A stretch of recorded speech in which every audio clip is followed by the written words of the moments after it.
দুর্গাপূজা চলাকালীন সময়কালে ভুলেও খাবেন না এই 5টি খাবার। পরিবারে নেমে আসবে চরম বিপর্যয়, দুঃখ, দারিদ্রতা ও গৃহ অশান্তি। তাই আজকেই সাবধান হয়ে যান। নমস্কার বন্ধুরা, রাধাকৃষ্ণ ভক্ত ইউটিউব চ্যানেলে আপনাদের সকলকে স্বাগতম। আশা করছি ঈশ্বরের আশীর্বাদে প্রত্যেকেই ভালো আছেন এবং সুস্থ আছেন। বন্ধুরা, মহালয়া চলে গেছে, শুরু হয়ে গেছে দেবীপক্ষ। বন্ধুরা, দুর্গাপূজার এই বিশেষ কয়েকটি দিনের জন্য আমরা বাঙালিরা সারা বছর অপেক্ষা করে থাকি। বাঙালিদের সবথেকে বড় উৎসব হচ্ছে দুর্গাপূজা। শুধু বাঙালি নয়, হিন্দুদের কাছে দুর্গাপূজা একটি প্রাণের উৎসব। দুর্গাপূজা জীবনের সুখ সমৃদ্ধি নিয়ে আসে। আমরা বাঙালিরা দুর্গাপূজা নিয়ে যতটা আনন্দে মাতি, সারা বছর দুর্গাপূজার জন্য যতটা অপেক্ষা করে থাকি, নিয়মবিধি কিন্তু ততটা মানি না। কিন্তু অবাঙালি জায়গায় কিন্তু নবরাত্রি চলাকালীন সময়কালে খাদ্য খাবারের যে বিধিনিষেধগুলি আছে সেগুলি অত্যন্ত ভালোভাবে মানা হয়। কিন্তু আমরা বাঙালিরা যেহেতু ভোজন রসিক, তাই দুর্গাপূজা চলাকালীন সময়কালেও খাদ্য খাবারের বিধিনিষেধগুলো আমরা একটু অবহেলাই করি। আজকের পর্বে আমি আপনাদের সঙ্গে শেয়ার করব দুর্গাপূজার এই বিশেষ কয়েকদিনে কোন কোন খাবার আপনারা ভুলেও মুখে তুলবেন না। খাবার এমন একটি জিনিস যেটা সরাসরি আমাদের শরীরের ভালো মন্দে প্রভাব বিস্তার করে। আমরা যদি সঠিক খাবার গ্রহণ না করি তাহলে সারা বছর নানা রকম রোগ জ্বালা যন্ত্রণা লেগে থাকে এবং ডাক্তারের পেছনে, ওষুধপত্রের পেছনে আমাদের উপার্জনের অর্ধেকের বেশি টাকা ব্যয় হয়ে যায়। তাই বন্ধুরা, খাদ্য খাবারের বিধিনিষেধগুলি প্রত্যেকের মেনে চলা উচিত। স্বাস্থ্যসম্মত নিয়মবিধি মেনে তিথি হিসেবে খাদ্য খাবার গ্রহণ করলে সুস্থ শরীর এবং নিরোগ দেহ লাভ করা যায়। তাই বন্ধুরা, নবরাত্রি চলাকালীন এই যে সময়কালটি, এটিকে বলা হয় শক্তি সংগ্রহ করার নবরাত্রি। এই সময় দেবী দুর্গার আরাধনা করলে দেবী সেই ভক্তর তাকে অবশ্যই সাড়া দেন এবং সেই ব্যক্তির উপর, তার পরিবারের উপর সর্বদা সহায় থাকেন। তাই বন্ধুরা, নবরাত্রি চলাকালীন এই যে সময়কালটা, এই সময়কালে খাদ্য খাবারের বিধিনিষেধগুলো অবশ্যই মেনে চলার চেষ্টা করুন।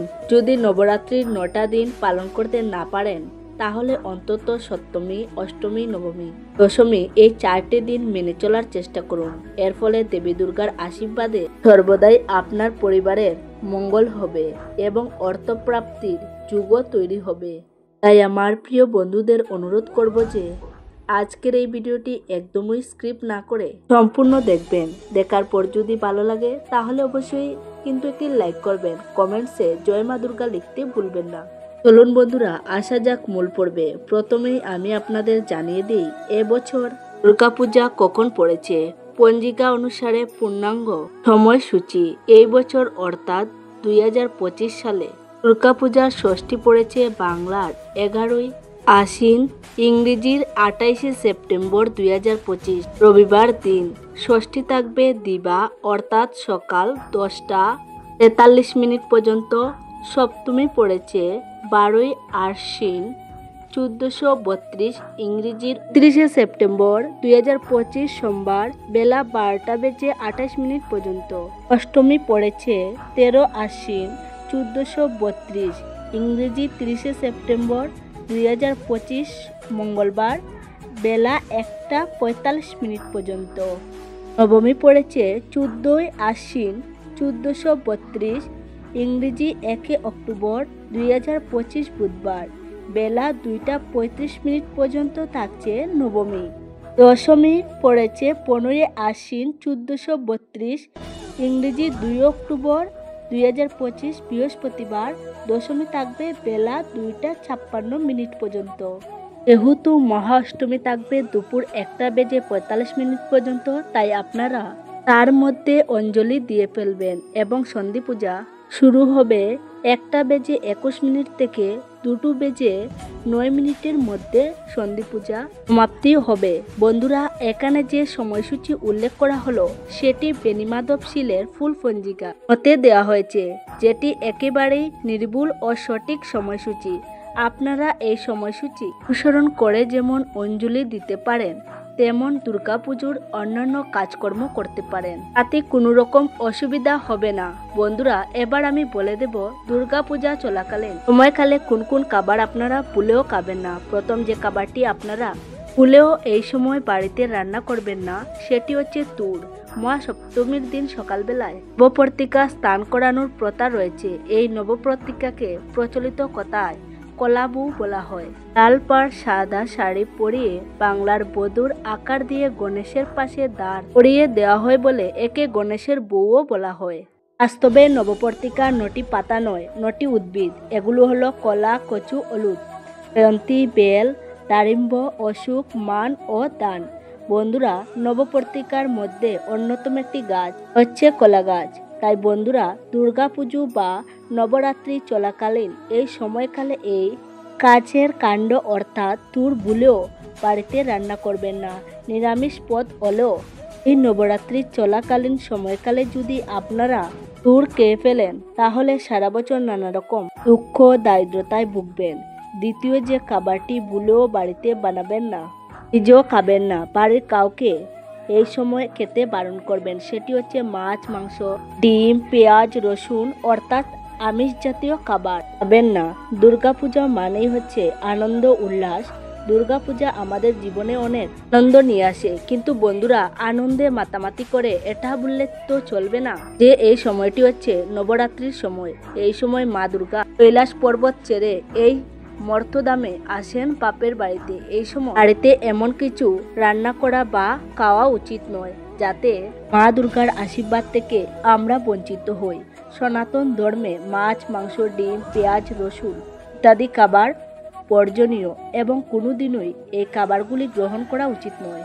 এটি স্বাস্থ্য সমর্থন নয়। তবে মানুষ নিজের রসনা তৃপ্তির জন্য নানা প্রকার আমিষ জাতীয় খাবার খেয়েই থাকে। তবে যেদিন বাড়িতে পুজো সেদিন নিশ্চয়ই আমিষ জাতীয় খাবার আপনারা খান না। ঠিক সেরকম ভাবেই নবরাত্রি চলাকালীন এই যে সময়কাল, বিশেষ করে ষষ্ঠীর দিন থেকে দশমী পর্যন্ত এই যে সময়কাল, এই সময়কালে ভুলেও আমিষ জাতীয় খাবার বাড়িতে বানাবেন না বা খাবেন না। নবরাত্রি চলাকালীন সময়কালে আমিষ জাতীয় খাবার খেলে ব্যক্তির জীবনে কর্মহীনতা, অর্থহীনতা যায়। অর্থ যদি উপার্জন হয়েও যায় তাহলে এমন কোনো না কোনো উপায় বা রূপ বেরিয়ে আসবে যার ফলে আপনার অর্থ প্রচুর পরিমাণে অপচয় হয়ে যাবে।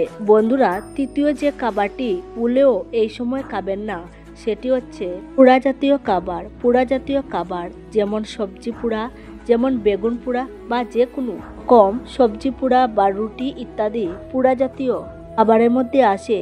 অনেকে মশলা হালকা পুড়িয়ে এবং তারপর সবজিতে দিতে পছন্দ করেন, কিন্তু বন্ধুরা নবরাত্রি চলাকালীন এই যে সময়কাল, এতে ভুলেও পোড়া জাতীয় খাবার খাবেন না, এর ফলে আপনার কপালে দুর্ভাগ্য নামবে। চতুর্থ খাবারটি নবরাত্রির সময় খাবেন না সেটি হচ্ছে যে কোনো তেতো জাতীয় খাবার, যেমন হচ্ছে করলা, নিমপাতা বা যে কোনো জিনিস এটি স্বাদে তিক্ত।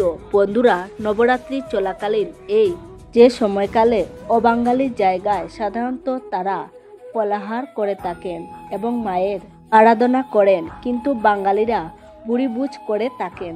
তো বন্ধুরা, তেতো জাতীয় জিনিস কিন্তু এই সময় ভুলেও মুখে তুলবেন না। এর ফলে বিশেষ করে পারিবারিক যে সম্পর্কগুলি আছে তাতে তিক্ততা বাড়ে, পরিবারে কলহ, অশান্তি, বিবাদ দেখা দেয়। তাই বন্ধুরা, এই কয়েকদিন আপনারা মিষ্টি জাতীয় খাবার গ্রহণ করুন। প্রতিদিন একটু হলেও মিষ্টিমুখ করুন, তো ভুলেও তেতো জাতীয় খাবার খাবেন না। আপনারা বাড়িতে যদি এই নবরাত্রি চলাকালীন সময়কালে কেউ আসে তাহলে অবশ্যই তাকে মিষ্টিমুখ করান। বন্ধুরা, এই আশ্বিন মাসে নবরাত্রি চলাকালীন সময়কালে ভুলেও কাঁচা দুধ খাবেন না। অনেকেই নিরামিষ খাবার খাওয়ার কথা ভেবে সাবু মাখা খাওয়ার কথা ভেবে থাকেন যাতে কাঁচা দুধ লাগে, কিন্তু বন্ধুরা আশ্বিন মাসে কাঁচা দুধ খেলে পেটে নানা রকম রোগের সৃষ্টি হয়। বন্ধুরা, আশ্বিন মাসে কাঁচা দুধ খাবেন না। নবরাত্রি চলাকালীন এই সময়কালে কাঁচা দুধ বর্জন করবেন, কিন্তু তার মানে এই নয় যে দুধ দিয়ে জাল দিয়ে কোনো রকম খাবার আপনারা পারবেন না, যেমন পায়েস, ক্ষীর ইত্যাদি আপনারা খেতে পারেন। আর যদি দোকান থেকে মিষ্টিও কেনেন সেটিও দুধ থেকেই তৈরি।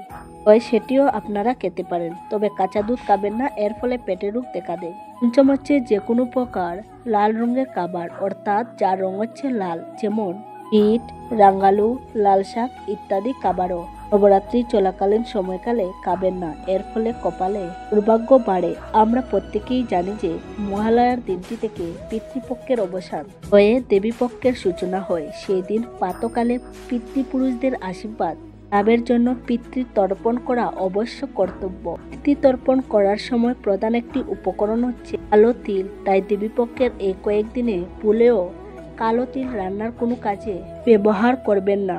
এই সময় কালো তিল গ্রহণ করলে কিন্তু মহাপাপ হয়, তাই বন্ধুরা এই ছোট ছোট বিধিনিষেধগুলি মেনে চলার চেষ্টা করুন। আজকাল বাঙালিদের জীবনে নানা রকম অশান্তি লেগে আছে, কর্মহীনতা থেকে শুরু করে নানা রকম রোগের জীবন অতিষ্ঠ হয়ে উঠেছে। কিন্তু বন্ধুরা, আমরা যদি স্বাস্থ্য সম্বন্ধ বিধিনিষেধগুলি মেনে চলি, পূজা অর্চনার কয়েকটি দিন খাদ্য খাবারের বিষয়ে একটু সচেতন হই, তাহলে জীবনের অনেক সমস্যা কিন্তু সমাধান হয়ে যাবে। এখানে অনেক বন্ধুরা হয়তো জানেন না যে এই বছর মা দুর্গার আগমন হচ্ছে তুলায় আগমন হলে তার ফল হচ্ছে মরক অর্থাৎ বিশ্ববাসীরা নানা রকম রোগ জ্বালায় ভুগতে থাকে সারা বছর। মা দুর্গা এবছর গমন করছেন গুটকে, যার ফল হচ্ছে ছত্রভঙ্গ। এর ফলে রাজায় রাজায় যুদ্ধ হয়, রাষ্ট্রে রাষ্ট্রে মতবিরোধ হয়, সামাজিক ও রাজনৈতিক স্তরে নানা রকম অস্থিরতা দেখা দেয়। তাই ব্যক্তিবিশেষ প্রত্যেকেরই উচিত মা দুর্গার আরাধনা করে পরিবারের মঙ্গল প্রার্থনা করা, যাতে মা দুর্গা সর্বদা আপনার এবং আপনার পরিবারের সহায় হন এবং আগমন বা গমনের কোনো দুষ্প্রভাব আপনার পরিবারের উপর না পড়ে। যদি আপনি খাদ্য খাবারের এই সামান্য বিধিনিষেধগুলি দুর্গাপূজা চলাকালীন এই সময়কালে মেনে চলেন, এতে আপনারই পরিবারের মঙ্গল হবে। সাথে সাথে পারলে প্রতিদিন একটি খাবার গ্রহণ করার চেষ্টা করুন, সেটি হচ্ছে গুড়। বন্ধুরা, এই সময় আখের গুড় পাওয়া যায়। আখের গুড় সারা বছরই পাওয়া যায় এবং পূজার যে কোনো কাজে আখের গুড় ব্যবহার করা হয়। এই আখের গুড় আশ্বিন মাসে প্রতিদিন সেবন করা অত্যন্ত ভালো, এর ফলে রোগ প্রতিরোধ ক্ষমতা বাড়ে। এই সময় ঋতু পরিবর্তনগত কারণে যে সর্দি কাশি দেখা দেয়, সেটির থেকেও অনেকটাই নিস্তার পাওয়া যায়। তার সাথে সাথে নবরাত্রি চলাকালীন সময়কালে প্রতিদিন যদি মা দুর্গাকে গুড় নিবেদন করে প্রসাদ হিসেবে সেটি গ্রহণ করা যায়, তাহলে জীবনে নিরোগ থাকা যায়। তাই বন্ধুরা, আপনারা চেষ্টা করবেন প্রতিদিন একটু হলেও গুড় সেবন করার। আজকের পর্বটি এই পর্যন্ত। কেমন লেগেছে বন্ধুরা, অবশ্যই কমেন্টে জানাতে ভুলবেন না। সবাই ভালো থাকবেন, সুস্থ থাকবেন। নমস্কার, ধন্যবাদ। দেখা হবে পরবর্তী ভিডিওতে।